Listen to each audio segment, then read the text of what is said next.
Friends, CKD stock market news channel में आप सभी का स्वागत करता हूं। अब अगर बुधवार तक जो लास्ट का जो वीक निकला बहुत ही डरावना था, एंड होते होते सब कुछ पॉजिटिव हो गया, तो लोगों को डाउट होगा कि भाई साहब जो ये मार्केट वापस से पॉजिटिव हो गया है तो किन म्यूचुअल फंड वालों को रिटर्न मिलेगा। सिंपल सी बात है मेरे मित्र, जब मार्केट में हर चीज़ पॉजिटिव होगी तो सबसे तगड़ा रिटर्न कहाँ से मिलेगा?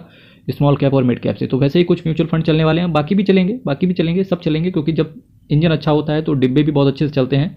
फिर भी जो रिटर्न है ये तो स्वाभाविक है कि लॉन्ग टर्म में आपको सबसे अच्छा रिटर्न स्मॉल कैप और मिड कैप ही डिलीवर करने वाले हैं।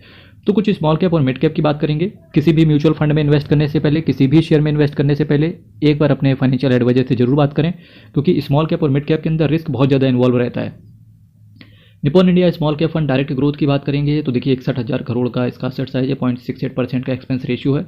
पिछले 3 महीनों में 5% के आसपास गिर गया था, कोई बड़ी बात नहीं है। अब ये सब पॉजिटिविटी के साथ आगे बढ़ते हुए देखने को मिले।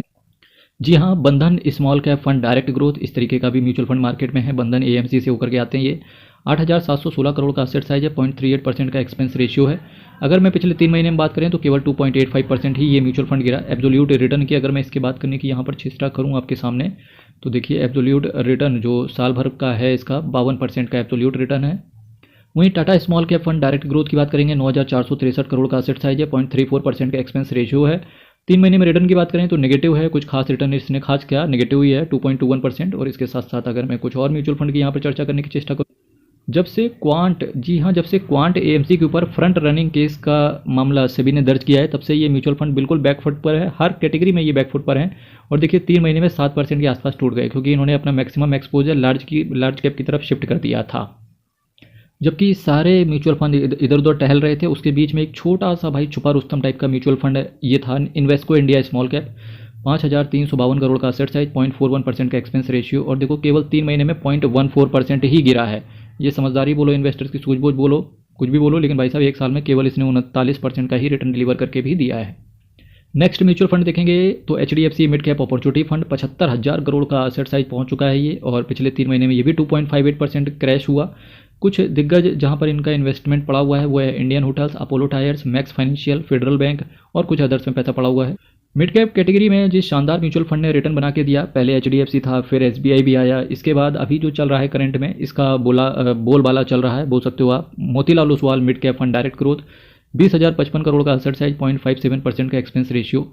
और इसका भी रिटर्न अगर पिछले 1 महीने बात करें तो कुछ खास डिलीवर करके नहीं दिया, फिर भी ये 3 महीने में पॉजिटिव है 3.84% के साथ। नेक्स्ट जो मिड कैप कैटेगरी का म्यूचुअल फंड है, देखिए Mahindra Manulife mid cap, 3,340 crore का असेट साइज, 0.48% का एक्सपेंस रेशियो। और 3 महीने में ये भी टूट पड़े हैं 4.85%। भाई साहब बहुत बुरे हालात हो गए थे मार्केट में 4 जून के बाद से। अब मार्केट को एक दिशा मुंबई के इलेक्शन से मिल गई है।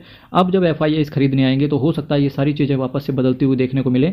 और मार्केट में एक आप आने वाले समय में न्यूज़पेपर में अगर टाइम्स ऑफ इंडिया या इकोनॉमिक टाइम्स आप लेते हो या फॉलो करते हो मार्केट को, दिग्गज इन्वेस्टर्स को अगर आप फॉलो करते हो, एएमसीज को अगर आप फॉलो करते हो, तो आप ये भी कहते हुए कहीं ना कहीं सुन जाओगे कि 2025 भारत के लिए, भारत के इन्वेस्टर के लिए, भारत की सेबी के लिए, रेगुलेटरी अथॉरिटीज़ के लिए, इवन निफ्टी 50 सेंसेक्स के लिए इकोनॉमिक एनवायरनमेंट से अच्छा हो सकता है। Next mutual fund Edelweiss mid cap fund direct growth, 7,677 crore का असेट साइज, 0.40% का एक्सपेंस रेशियो। और 3 महीने में देखिए ये भी टूट पड़ा 0.89%। ऐसे कोई म्यूचुअल फंड नहीं थे जिसने मार्केट ने जिसको छोड़ा ना हो, ठीक है। तो ये कुछ म्यूचुअल फंड है जहां पर मैंने आज आपके सामने एक बहुत ही क्रैश फास्ट ट्रैक मोड में एक चर्चा करने की चेष्टा करी, क्योंकि मेरा पर्पस था ज़्यादा से ज़्यादा आपको म्यूचुअल फंड के साथ रूबरू कराया जाए, क्योंकि ये भी म्यूचुअल फंड इस तरीके के म्यूचुअल फंड मार्केट में काम कर रहे हैं। अगर आप चैनल पे नए हैं तो चैनल को सब्सक्राइब कीजिएगा। हर रोज़ मैं 3:45 पे और रात को 8:30 बजे एक वीडियो को लेकर के आता हूँ, जहाँ पर मैं फास्ट ट्रैक मोड पर कभी कभी इन डेप्थ एनालिसिस करने के लिए हर रोज़ आपको back to back mutual fund दिखाता हूँ।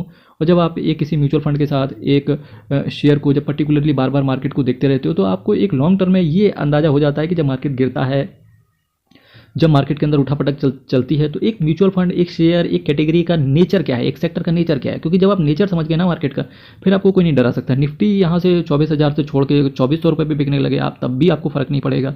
24 से उठ के वो निफ्टी 2.5 लाख पहुँच जाए तो भी आपको फ़र्क नहीं पड़ेगा। आपको सिर्फ एक चीज़ से फ़र्क पड़ेगा, अपनी जॉब पे, अपनी प्राइमरी इनकम पर फोकस करना है, शांति से बैठ के एसआईपी करनी है। और जो भी हमारा एक टारगेट है इन्वेस्टमेंट करने का 10 साल 15 साल, उसके बाद ही देखेंगे कि हमारा क्या वेल्थ जनरेट हुई है। बाकी चैनल को सब्सक्राइब कीजिएगा, वीडियो को लाइक कीजिएगा, कोई डाउट हो कमेंट बॉक्स में रखिएगा।